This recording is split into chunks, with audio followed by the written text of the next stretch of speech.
What's going on, traders? Welcome to the Monday recap and a preview of the week to come in the FX market, where I dive into high-impact red folder events due on the economic calendar for the week, as well as the geopolitical events that could provide further impacts in currencies, indices, gold, silver, Bitcoin, and other markets as well. Markets are creeping into the week like they're still nursing a President's Day hangover. U.S. traders were off today. China celebrates its Lunar New Year, and Canada on Family Day. So liquidity is thinner than a scalper's stop loss. But don't get lulled into a false sense of security, because this week's economic calendar is stacked with enough red folder fireworks to make even the calmest trader reach for the antacids. The dollar's been sliding around like it owes everybody money. The Dixie is flirting with recent lows on massive net short exposure and persistent Fed cut speculation, even after those beefy job numbers. The Euro-USD pair is lounging near multi-month peaks. The Euro basically flexing into the mirror and saying, who needs a haircut when you're this strong? A pound dollar is keeping its chin up despite UK political soap opera. The pound's out here acting like it's never heard of a rainy day. Aussie dollar, New Zealand dollar, they're sniffing around. Risk on crumbs, but glued to their central bank calendars. RBA minutes tonight and RBNZ rate call midweek could send them soaring or splatting. The Canada dollar is riding oil like a polite Canadian on a Zamboni. The Swiss franc is doing its usual chocolate hoarding neutrality routine. And the JPY is still strutting post-Takaichi election swagger, yen basically whispering, try to weaken me. I dare you. And gold is taking a time out below the 5,000 psychological line, hovering around the 4,900 to 5,000 level. In sleepy trade, it's like the shiny metal went, I was the king last week, and now I'm on clearance. But don't get cocky. Silver sliding into sympathy, and Bitcoin's pacing in the 68 to 69,000 cage.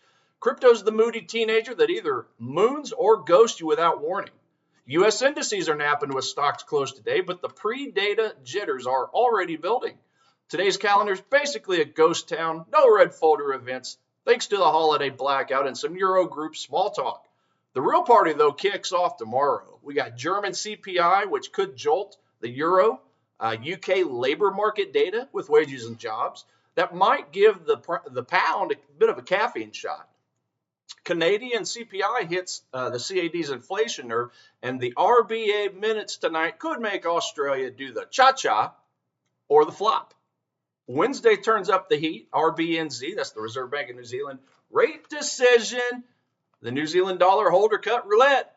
The UK CPI, the Bank of England path setter that could make the pound its chest.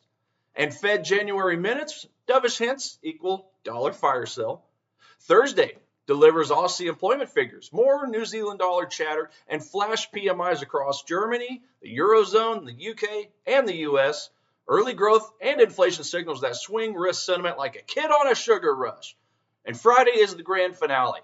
The US fourth quarter advanced GDP, the core PCE inflation, the PBoC rate decision, as well as more PMIs, could pump the dollar like it's leg day, or supercharged cut bets if the numbers go soft. Geopolitics are simmering on the back burner.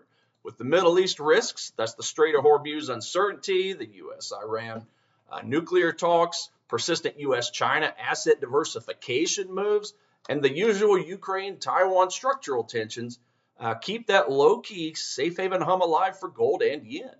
No fresh explosions today, but one rogue headline can turn the whole script upside down faster than a bad trade entry. This week's volatility is coming in hotter than a trader chasing a 300-pip revenge move. Keep position size small, guys. Stops tighter than a bear market hug. And remember, markets punish the overconfident quicker than you can say margin call.